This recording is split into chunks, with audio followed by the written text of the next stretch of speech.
Hi everyone, here we've got Samsung Galaxy M12 and let me share with you how to reset camera settings on this device.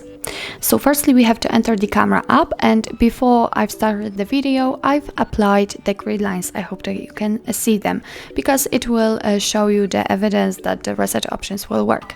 So right now we can enter the settings in the left upper corner, and let's scroll down to the very bottom. Here we've got reset settings option, so let's tap on it and tap on reset here. As you can see, we just got back to the camera. Here we've got the first info we receive after opening the camera for the very first time. What's more, I hope that you can see it, that the grid lines simply disappeared, so it means that we successfully reset all camera settings.